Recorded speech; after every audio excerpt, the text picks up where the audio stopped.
We got a couple of rants coming up today, Lee, and I don't think you'll know what they're for. I think. Well, let me tell you what I have to say about.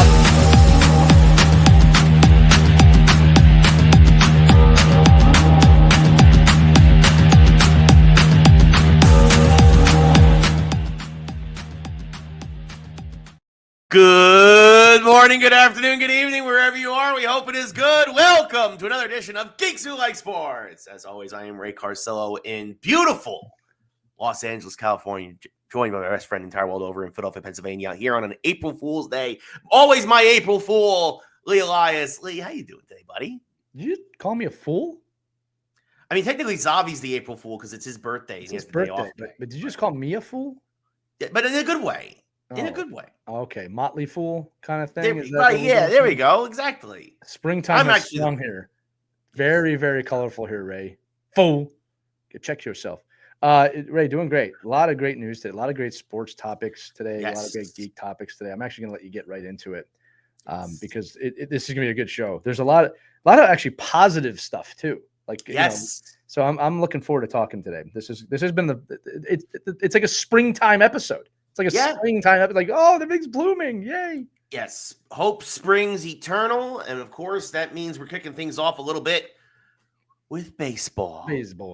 It was opening day this past week. Beautiful. And I am thrilled as always. So many stories. The Phillies are in first. The Yankees are in first. I was just going to say, everyone's winning. Yes, it's of course very, very early, but of course the big story probably out of this opening day weekend was the Yankees not only swept the Brewers, but the Yankees did it in historic fashion. Austin Wells makes history. He's the first catcher in Major League history to hit a home run as the leadoff man, a leadoff home run on opening day. And that is, of course, a lot of fun. But the biggest thing is that everybody's talking about is these new Yankee bats, Lee. Everybody's up in arm over the Yankee bats. They're called torpedo bats or bowling pin bats. They're not just the Yankee bats anymore. That's true. Well, to be fair, they were actually introduced into baseball last year. Cody Bellinger used them in Chicago. Nobody noticed. And nobody noticed, right? Giancarlo Stanton used it last year. Nobody noticed. But now the Yankees hit a historic amount of home runs, 15 home runs in 3 games, 9, including 9 on Saturday. By the way, Aaron Judge had 4 of those home runs, which is the most through 3 Yankee games ever for a player. And he doesn't use the torpedo bat. He's like, I hit 55 home runs with the regular bat. Why am I going to change my bat? That's a great argument, Aaron Judge. But everybody's like, oh, the Yankees are only winning because of the bats now. It's all about the bats. Even though Ryan Jeffers now uses the bat and Ellie De La Cruz got the bat, and there's nothing illegal about the bat. Lee, people are freaking out because the Yankees, basically, for those who don't know, the bats now, instead of tapering off and getting wider at the end, they put a little bit wider, more towards the label, where they feel the players make more contact. Because what a concept! Let's hit the ball with the biggest part of the bat. Yankees brought in an MIT physicist to tell them that. What a concept! Lee, what are your thoughts on the batgate? There's no batgate. The Yankees would not have used those bats if it was not approved by the MLB. It was obviously approved. They obviously also got a one-up on most teams in activating this, or they were just the first team to do it broadly. It also didn't help that they hit 22 runs that day or whatever it was, 21. They had 20 runs that day. Yeah. 20 runs. So that's what garnered the attention, because the original story was, oh, wow, the Yankees blew out another team. Yeah. You know, and then it became, oh, wait a minute, they're using these illegal bats, which was the press being stupid. And then the press quickly went to, oh, wait, if they're using them in the open, they must not be illegal. And now everybody's using them, all right, at least trying them out. There's already shipments of these bats going. The Louisville Bat Company has been mass producing them as fast as possible. Right. They're going out to every team in the league. Yeah, it's legal. The Yankees were just the first team to use it to their advantage. That's simple. All right. 100%. And it's now it's an even playing field. You don't get to have those advantages for long within the MLB. And you know what? I think this is good for the game. The game has been struggling lately, and this goes back to the home run race of '98 that brought the game back following the strike. Pitching has become dominant very dominant the last few years, with every pitcher being able to throw 100 miles an hour now, it seems. Pinpoint control. You're seeing baseballs do things like with slurves and knuckle curves that they've never been able to do before.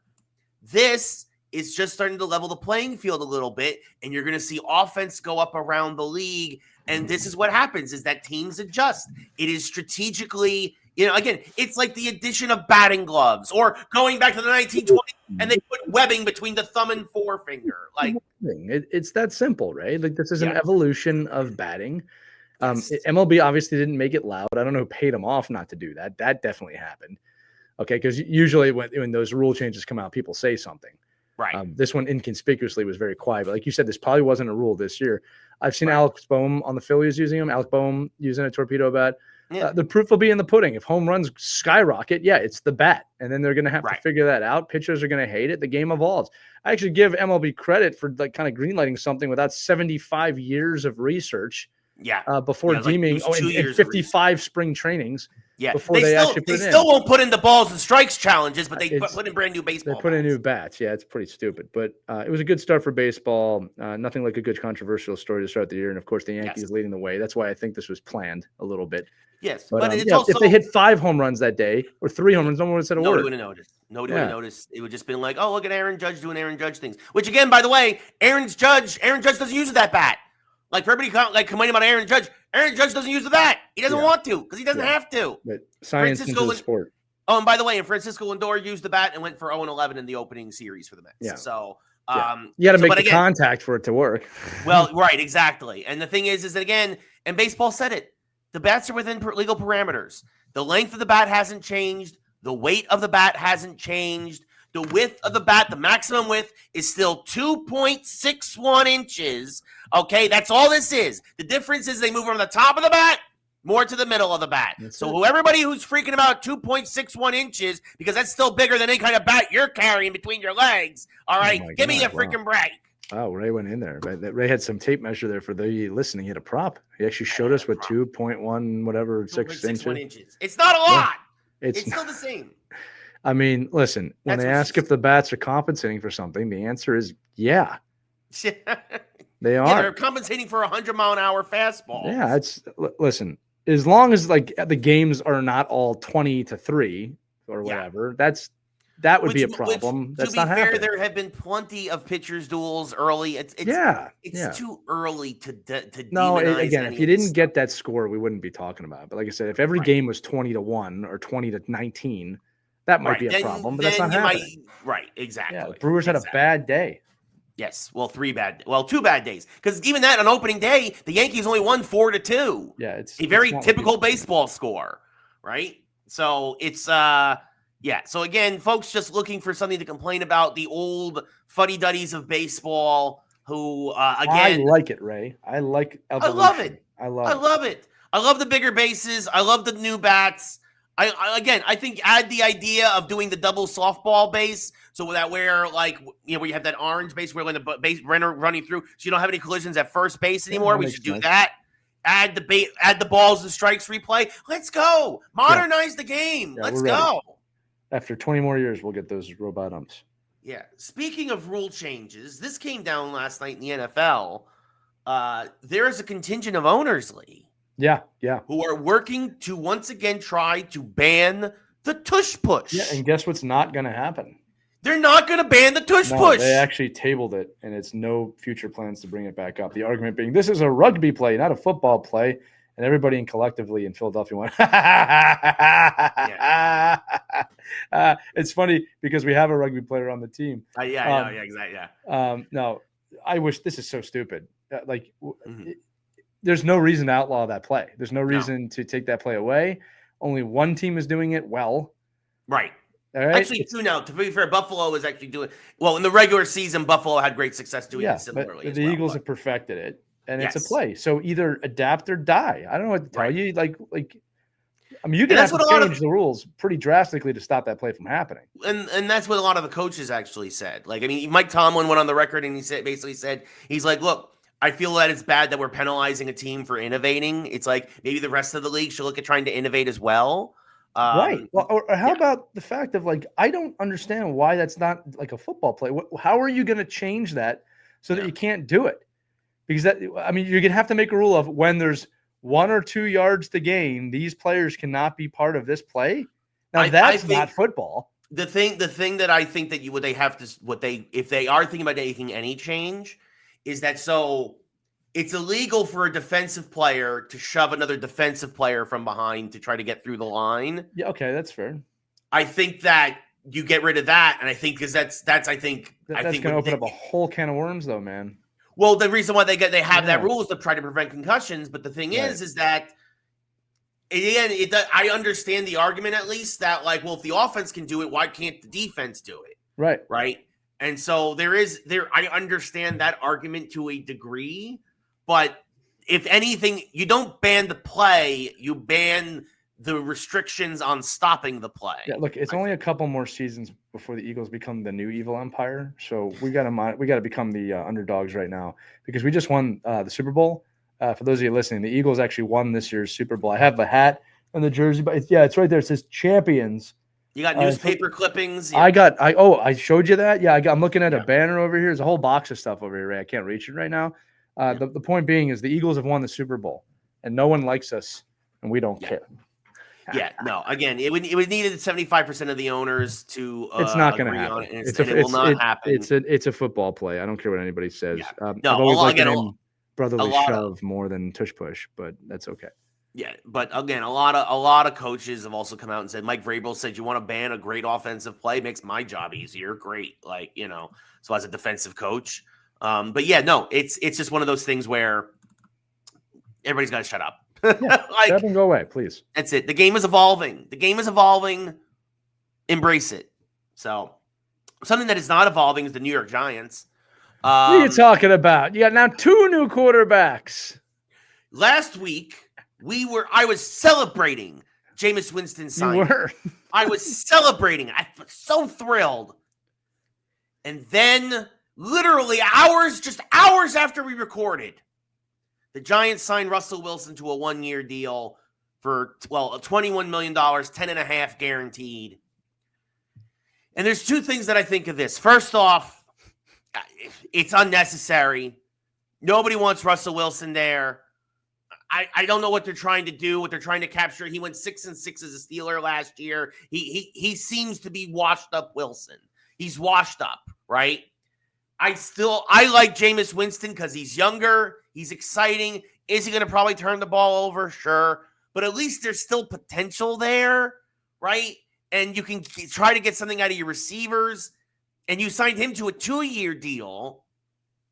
But what to me this thing is that now this throws a wrench into your plan, Lee, where you thought the Giants were going to draft Shedeur Sanders. I don't think you're going to draft Shedeur Sanders. That's how I'm saying it. I'm not saying I think they will. I think you're going to. I still think you're going to. Hence the 1-year deal. I think it's even less likely now that we sign it. We go for a quarterback. I think it's actually less likely. No, I think you get a quarterback. I don't know. Giants I hope lose their mind if you don't draft a quarterback. Then if we don't draft a quarterback, we should be thankful. This is a terrible quarterback class. Well, who are you going to draft? Who do you want? Either Travis Hunter or Abdul Carter, either the best pass rusher in the class, or the dual threat wide receiver cornerback, which by the way, we need both those positions. Yeah, that's true. I just don't think you guys can deny the star power of Shedeur from a Giant standpoint. But maybe I'm wrong. That's what I'm basing this off of, right? There's also rumors. Yeah. There's also rumors that Cleveland is trying to trade with the Cowboys the number 2 pick because Dallas wants Shedeur Sanders. Sure. Well, that would be, if that happens, that's exactly who they'd want. Yeah. Oh, 100%. Yeah. And then obviously Cam Ward is going to be a Titan with the number 1 overall pick. And honestly, I honestly kind of hope that happens because then Dak would go to Cleveland. He'll rot there. Shedeur will flounder as a Cowboy. The Giants will get, again, one of the best players in the draft. And then we can get a quarterback next year when there's quarterbacks to choose from. That's fair. I like your thought process of logic that the Giants have clearly shown so much, strategy and great logistical. They've made such great logistical choices in the last few years. I'm sure they'll do the same thing of what you just said right now. Did I mention that the Eagles won the Super Bowl? We had the best running back in the league. I'm gonna tell you right now, Ray. If Saquon goes to the Eagles, I'm gonna have a hard time sleeping. If I wasn't already sick, I would be more sick now. I'm gonna say this again. There's only one direction for the Giants to go. This has got to be rock bottom for the franchise in the last 30 years. It's got to be. Gotta be. It's the worst era since the 70s. Yeah, it's bad. I said 30 years. I should have said 50. Yeah. No, the last time the Giants were this bad was the 70s. Right. Anyway, moving on to from bad teams to great teams. The Final Four is set in the NCAA. Just very briefly touch on that. We talked about it a bit last week. No surprises, no upsets. All the 1 seeds are in the NCAA Final Four. I'm still picking Duke because why not? Well, take your pick. Yeah. Oh well. Yeah. This is the least I paid attention to the tournament, and I think in my life. Yeah, honestly. I think so too. I think there's other stuff going on too right now that's just more interesting to me than the men's tournament. But you said it, 4 number 1s. Yeah. Right. I mean, I guess that's a great scenario, but Duke's the obvious pick. I mean, they have 1 less loss than everybody else. Yeah, like it just. I mean, it's tough to pick. I mean, I'm going to go for Auburn. Florida's a good matchup. That's actually a great matchup. Yeah, actually, yeah. Yeah. I mean, you want to see the people doing the Gator thing again? Is this? I mean, I'm actually just more interested in people are going to think I'm showboating. I've been more interested in the women's. No, absolutely. UConn beat USC. That's a 2 seed. UConn now again the 24th appearance in the women's Final Four, which is the most ever. There's better storylines in the women's tournament. Yeah, I like Gio Auriemma. I mean, I'm a fan of his coaching. One of the greatest coaches of all time. UCLA. I mean, that's a nice story there. I mean, obviously, South Carolina. I'm a huge fan of Dawn Staley, just humongous. Yep. I've been a fan of her since she was in Philly, coaching in Philly. So yeah, this is going to be a good one. Likely, I mean, it's tough to UConn, South Carolina would be a matchup I'd want to see. Auriemma versus Dawn Staley. Not that I'm against the coaches from Texas or UCLA in the women's tournament, but I'm looking forward to those games. Yeah, no, for sure. Gino Auriemma, what a name. There we go. I'm going to take UConn and Duke. UConn for the ladies. I said right. Duke needs to be said properly for basketball. Duke. We say it improperly for football because they have a football team. Yeah, the Giants keep taking quarterbacks. I think Duke is a safe bet, but look, the Final Four is a good Final Four. Yeah, from a bad, but this has been a largely boring tournament. 100%. Yeah, 100%. I mean, people are gonna say, "Oh, that's not true. There were upsets." Yeah, there were upsets early on, and then they just the cream rose to the top. Yes, very much so. Moving from college ball to professional basketball, the playoffs almost completely set now. Less than 8 games to go. All right, Sixers. This is the year for us not to do anything. Yeah, the Sixers have been eliminated. The Nets have been eliminated. And the East is almost all but set. Technically, the Raptors still have a slight chance, but pretty much the top 10 teams, I can't believe I'm saying still top 10. Top 10 teams are set for the East. So lame. Yeah, you're gonna see probably the Bulls take on the Hawks in the first play-in game, and the Heat take on the Magic in the second. And then again, you'll have your top 6, which will be the Cavs, the Celtics, the Knicks, the Pacers, the Pistons, and the Bucks. And really, there's enough of a gap between everybody that even with 8 games to go, I don't see any movement, Lee. So it looks like it's gonna be Bucks and Knicks in the first round, which should be good. Yeah. Knicks are starting to get healthy at the right time. Jalen Brunson, goodness gracious, knows we need him to be obviously the tip of the spear. Yeah, I mean, anything about the Eastern Conference stand out to you, Lee, except for obviously your Sixers being at the bottom again? No, I mean, look, you want to see the Knicks come out of that side, but it's so top heavy, dude. You know how I feel about basketball. It's just tough. You know what I mean? Yeah, and the same thing in the West. The Lakers have fallen off a little bit, but they're still the 4 seed. And although less teams have been eliminated, you're going to start to see a lot more teams be eliminated very shortly. The Suns are the one team that might still be able to make any noise and get into the play-in tournament. They're only a game back of the Kings. Yeah, play-in tournament. 10 games playoffs. Yeah, it just one of the other terrible things to come out of COVID is the play-in tournament. Yeah, so. You should not have more than half your league make the playoffs. No, that's not correct to me. Not at this point. A lot of people say half is too much. Yeah, no, but yeah, at this point, it's ridiculous when you have 2/3 of the league. So again, really, just anyway. So yeah, so that's it on the NBA side of things as their regular season wraps up, and of course we move now to hockey. And their regular season wrapping up. We got a couple of before we look at the standings. Of course, the two big stories. Alexander Ovechkin, 5 goals to go. Lee, he's 5 away from history. I think he's going to do it, right? I think so too. They've got what 8 games? Let's see. Watch. I think 8 games. He's going to 9 do it. games, barring injury. I do think he's going to do it because number one, Gretzky's going to start following him around soon on the team plane. That's going to add some pressure to him to score. Yep. His team's going to do everything they can to get him the puck. They're clearly in the playoffs. This is the exact dream scenario you want. Yeah. And I was 100% correct that he's not going to get to 900 this year. Yeah, no, he won't get to 900. No, unless he says he gets like 2 hat tricks in the last 2 games of the season or something. That's not happening. Right. It's insanely. Yeah. But he is going to break the record, I think, before the end of the season. Yeah. He needs to average a goal every other game to do so. And he's on that pace. So again, like you said, as long as he remains healthy down the stretch here, he should. I'm saying it. Everyone is going to send him the puck. Like he is going to get so much. Every power play, every shift with an empty net. Like yeah. Like again, and it's time to break it. He's good to go here. Like it's going to be exciting. So I'm really excited about that. There are some people that are criticizing Ovechkin right now, like it's a style of play, but I'm like, whatever, guys. This guy's the greatest goal scorer of all time. By the way, he's also about to become the all-time hits leader of all time. Yeah, that's like, a unique mix.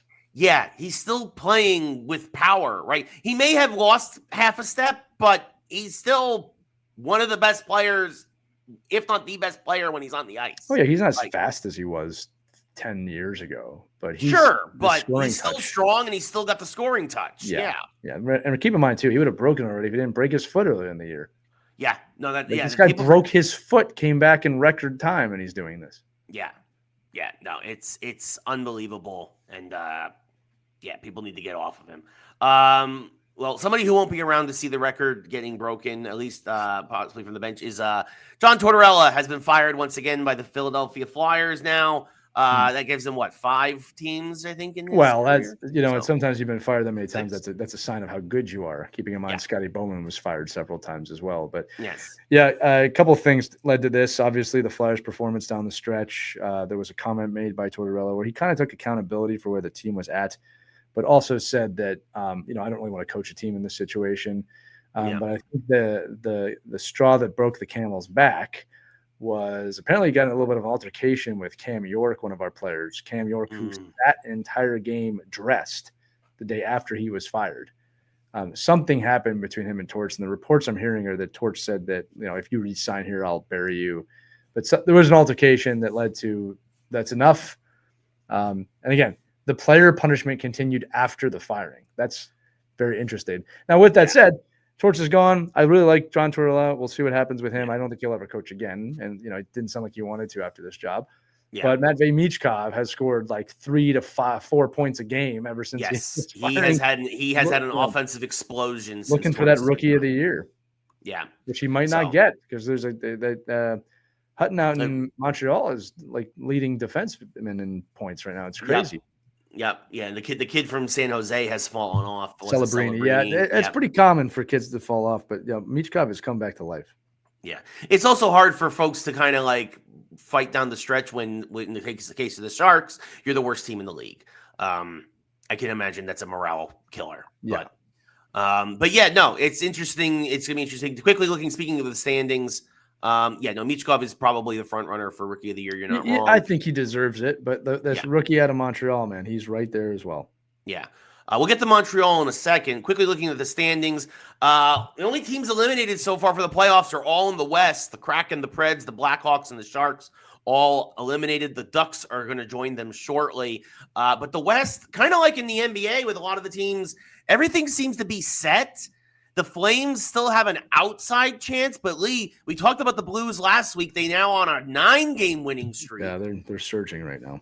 Yeah, they are surging at the right time. They are climbing the standings. I mean, at this point, they might even leapfrog Minnesota for that number 1 wild card spot. But otherwise, everything else seems to kind of be locked in. You're going to have your 3 teams in the Pacific. Looks like the Golden Knights are going to win that division. The only possible change will be, will the Kings host the Oilers, or will the Oilers host the Kings in the first round? And then can the Stars, who have an outside chance of catching the Jets for the division, actually do so? They're only 4 points back with 8 games to play, but the Jets 7-3 in their last 10. The Stars 7-1-2. When one team wins, the other team wins. So that's going to be a tough stretch run there. But they have clinched playoff berths. They are in.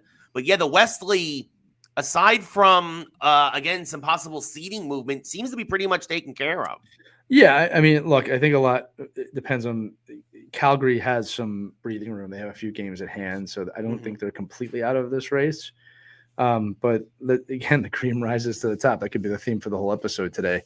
The West is kind of locked in, and I think your front runners there are the ones to look out for. I mean, Winnipeg, it was very disappointed in the playoffs last year, so I'm looking for them to kind of take off a little bit. You just can never count out Colorado, Vegas, Edmonton. I mean, a lot of star power in this playoffs. Yeah. Yeah. No, I mean that's the thing. If Winnipeg and Hellebuck play to their potential, obviously they're a favorite. But like you said, like honestly, anybody besides the wild card teams, and even if Bennington plays like Bennington can play off Bennington, like honestly, anybody. The only team I don't believe in the West is the Wild. Like that's the only team that I don't believe in being able to do anything. Right? Like, sorry, Minnesota. I think you're out in the first round. Everybody else, you told me they're going to win, I could believe it. I'm looking at. Sorry, I didn't realize you were going to stop the race. I'm just looking at some of the win ratios. I mean, the hottest teams right now going into the playoffs, if they started today, are Winnipeg, Dallas, Vegas, and the St. Louis Blues. When you go in hot, sometimes that works. Everybody else is doing okay. When you look to the Eastern Conference, though, man, that is back and forth every day right now, especially in the wild card race. Yeah, I mean, the divisions are a little more, like, at least the Metropolitan is basically going to be locked as Caps 1, Hurricanes 2, Devils 3, right? That is basically all but clinched at this point. That is clinched, in my opinion. This wild card spot is a race between, 5 teams right now. And, it's funny. The Islanders have lost 5 in a row, just losing their way out of a playoff spot. Yep. And the Rangers are just trying to find a way. I mean, they're winning, but they got to put a few wins together here. Yeah, well, the Rangers had a real rough road. Like the worst time for a California road trip for a New York team happened. Obviously, right now they went 1-1 in California between the Kings, Ducks, and Sharks.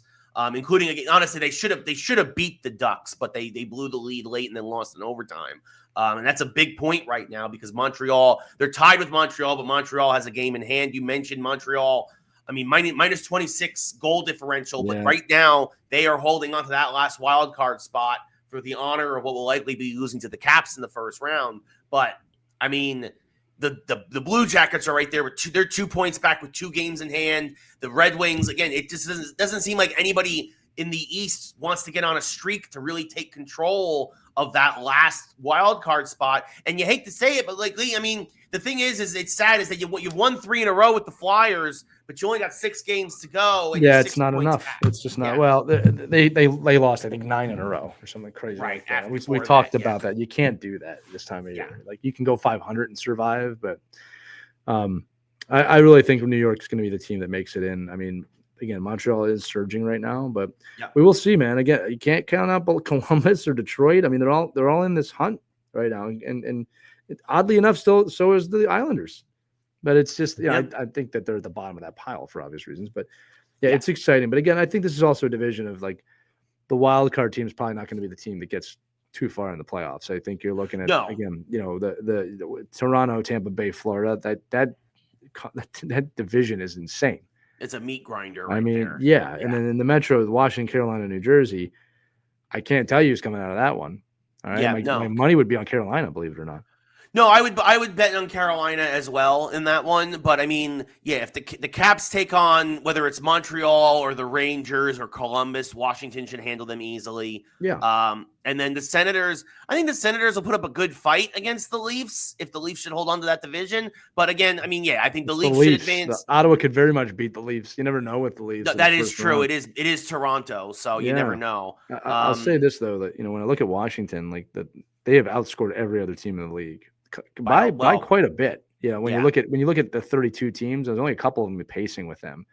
Yeah. If you shut that scoring down, which, let's be honest, I don't know how much Ovechkin's going to go into the playoffs and do what he's doing now. It's a different race.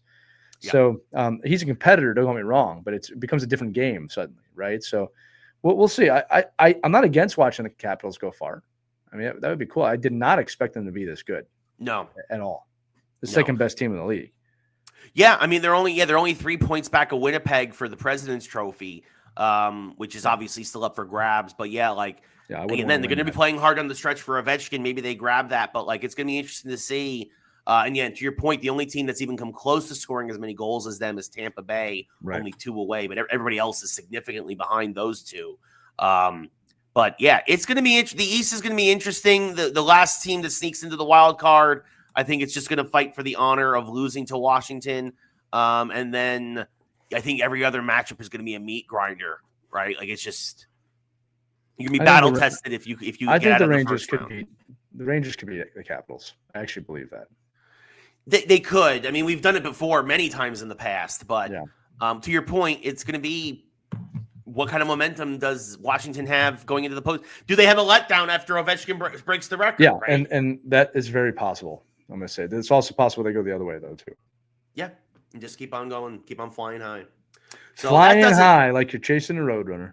Yeah, here you go. Speaking, that does it for the geek or the sports section. Moving into the geek section now, this is a lot of positivity this week. Some great announcements, some things coming back to life, things being brought back.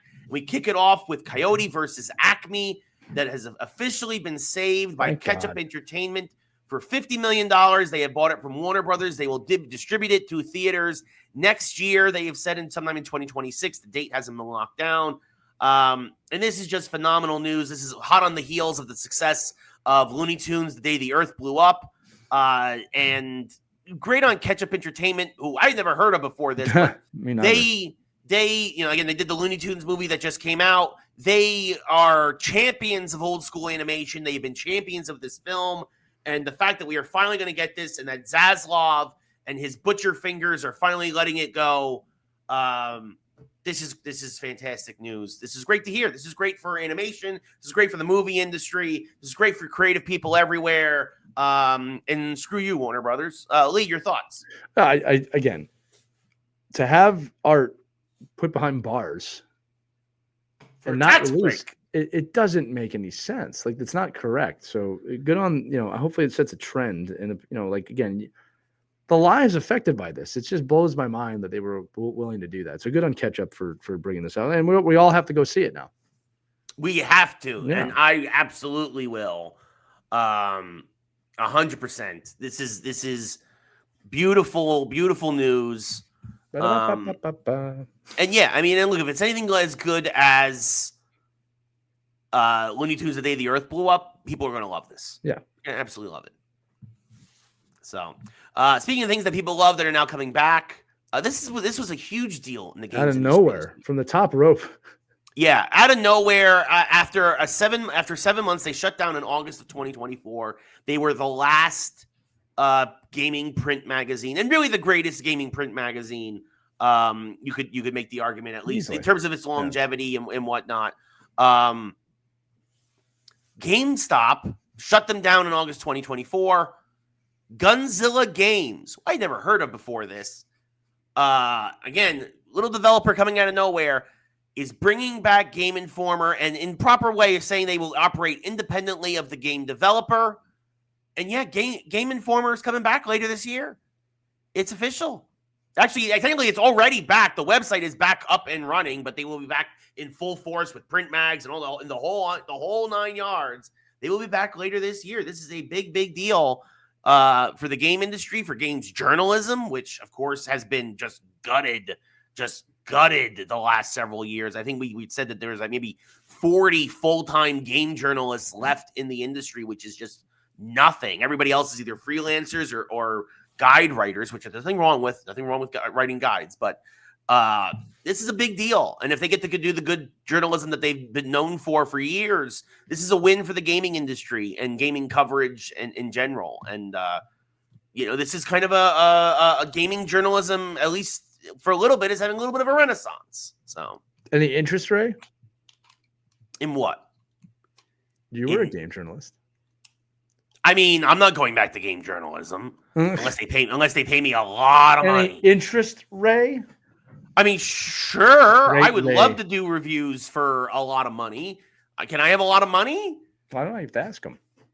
Yeah. I mean, I mean, look, if people need reviews, I'm working very hard on Assassin's Creed. I'm 30 hours into the new Assassin's Creed. I'm nowhere close to done beating it. It is massive.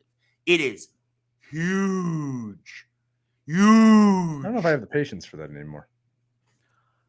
Here's the thing. I don't think I do. And then I start playing it. I'm like, I'll play it for an hour. And then I look at the clock and 4 hours have gone by. And I'm like, damn it. Well, it's going to be like when GTA comes out. It's like that map is so big. It's going to take you years to years. Like they're building it for years. Yeah. Yeah. No, the map is massive. It's going to be massive in GTA 6. Can you imagine the amount of stuff they hid in that map? Yeah. It's going to take years for people to figure it all out. Well, the stuff they've hidden in Assassin's Creed. Lee, I think I'm maybe a third of the way through the game at 30 hours. Like this is by far going to be the biggest Assassin's Creed for me. Like, I mean, maybe it comes like a snowball rolling downhill. It picks up speed going to the finish, but which has happened in previous games before too. But and I'm loving it. Don't get me wrong. I'm loving every second of it. Well, most seconds of it. I'll give a full review, but when I'm done. But I'm really enjoying it. But it's a lot. Yeah, there's a lot there. It's a lot, and this brings me up to my next story with Ubisoft. Ubisoft, who have been in dire straits, although Assassin's Creed is doing well. Ubisoft has announced that they are teaming with Tencent. Tencent will own, I believe, a quarter of the company. Of course, the big Chinese development and investment group, Tencent. They are starting a new subsidiary that will focus on big franchises like I think it's Far Cry, Rainbow Six, and yes, Assassin's Creed. And they're getting $1.25 billion from Tencent. And I'm not going to lie, I really believe that this is just going to be the beginning of the end of Ubisoft. Possibly. I think they're going to use this as a way to take over Ubisoft totally in general. But we'll see what happens. But at the very least, this keeps Ubisoft as Ubisoft for a while.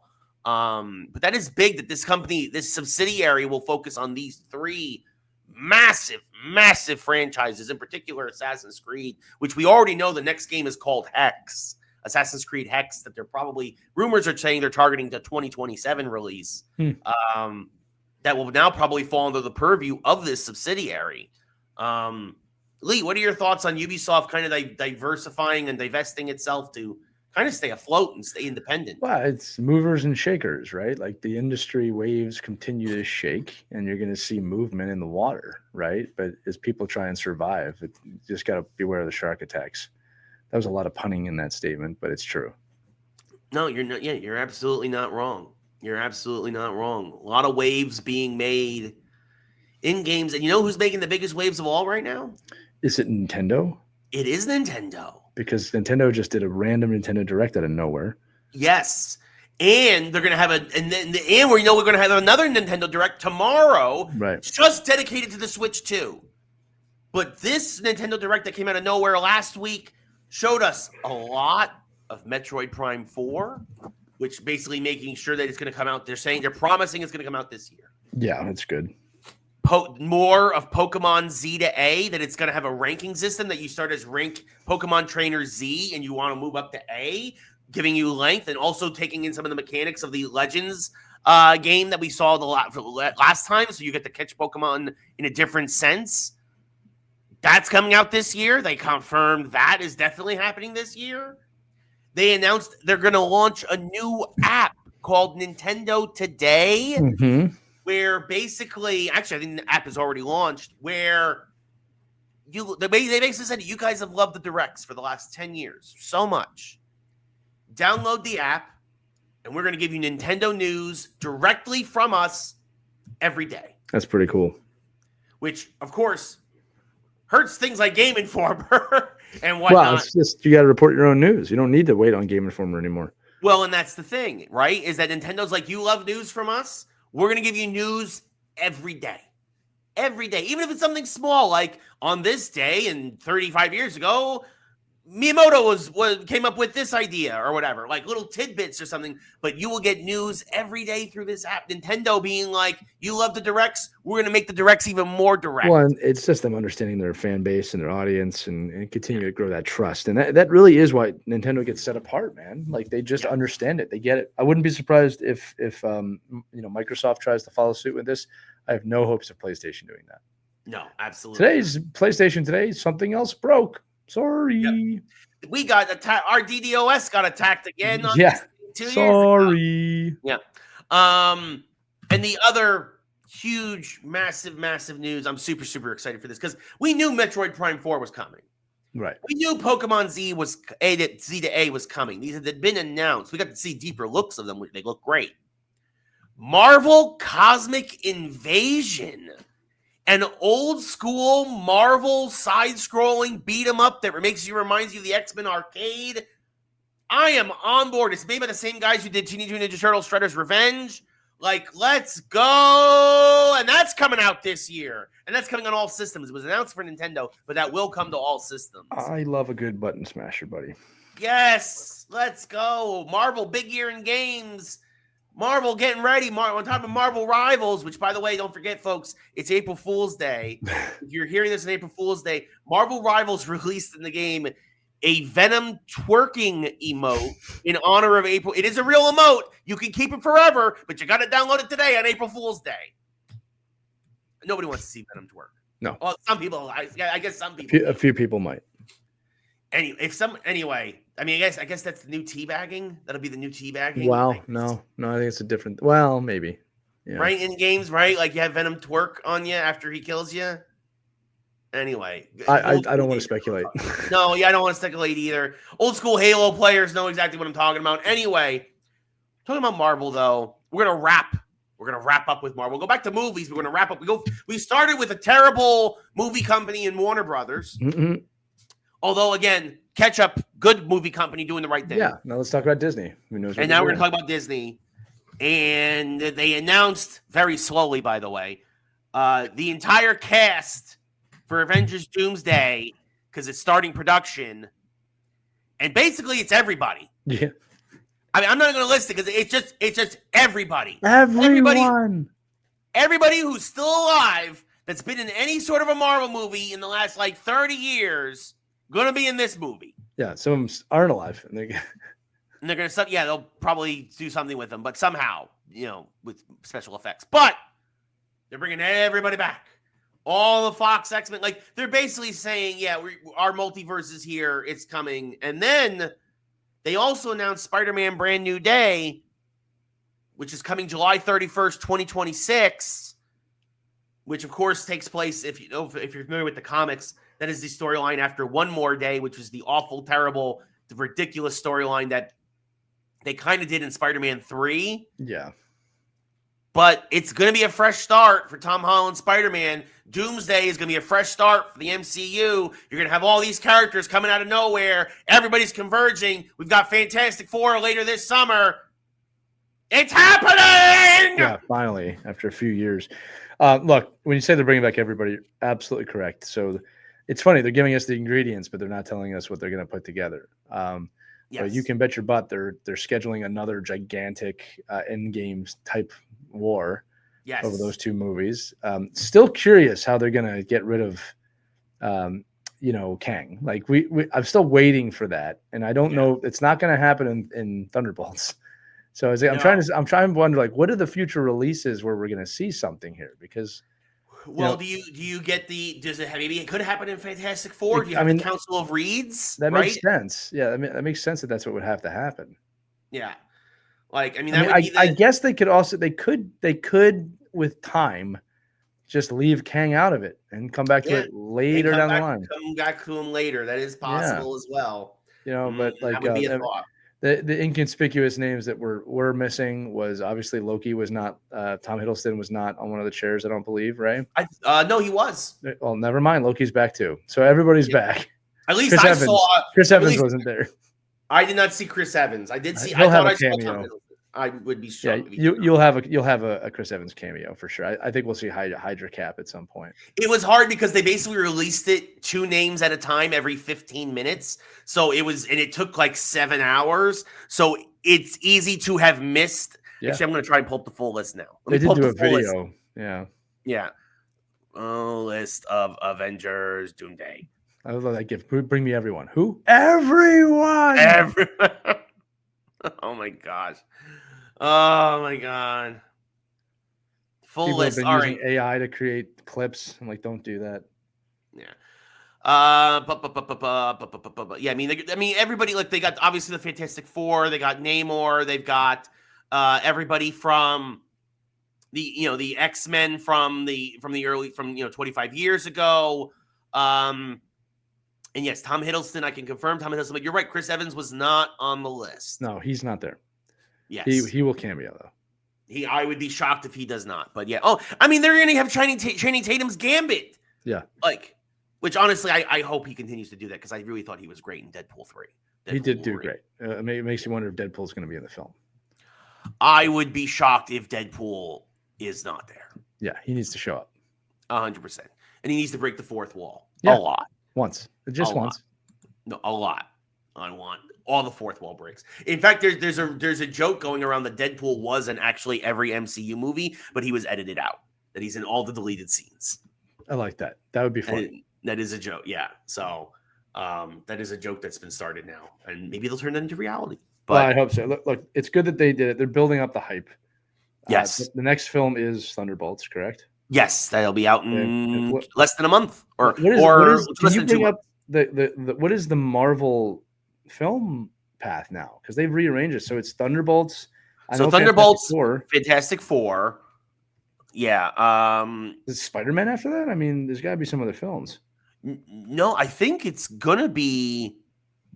We were supposed to get Ironheart. There was a lot of things that were supposed to. Ironheart will release on Disney Plus soon. Okay. So that is coming up next. Trying to find this because it's never easy. Yeah, I mean, Doomsday is after Fantastic Four. Wow. Well, and when's Brand New Day?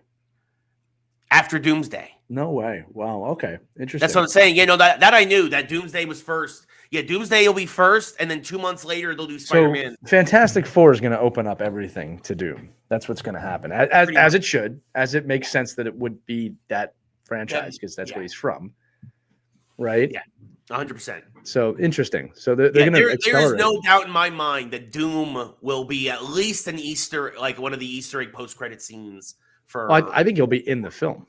Yeah, I think so too. But I'm saying at the very least, he'll be a post-credit scene. At the very least. Yeah. So they're going to accelerate this very quickly, and I think that the attitude is going to be. It's got to be that Robert Downey Jr. is going to be like Tony Stark turned evil or something like that. It's just they have to go that way. And now there are rumors too that they're going to have Tom Cruise as an alternate Iron Man at some point. Yeah, we've been hearing that for years. I wouldn't be surprised if Tony Stark, like an evil Tony Stark, somehow gets the Doom powers, and that's what makes him Dr. Doom. I don't know. I mean, they do have that out in the universe, like in the MCU multiverse. Yeah. So it's not unheard of. That's probably what not unheard of. Nope. Yeah. So we'll see what happens. Yes, we will. And the thing is that we also established now multiple actors can play the same person with what's his face playing Fantastic Four in Doctor Strange 2. That's true. Mr. Fantastic. So it's not unheard of. No, we'll see. We will see. It is fun, but I need to go take some medicine. So okay. I'm starting to get all clogged up again after talking for almost an hour. Well, I let you do it. It's my fault. I apologize. It's all good. Good episode, buddy. This was a good episode. Yeah, we got through a lot in a little bit of time. Yeah, torpedo bats. The torpedo bats. Get rid of them. Something new. Panic. Panic. Baseball. 2.61 inches. Anyway, on that note, I'm Ray. Thank you all for tuning in as always. This has been another edition of Geeks Who Like Sports.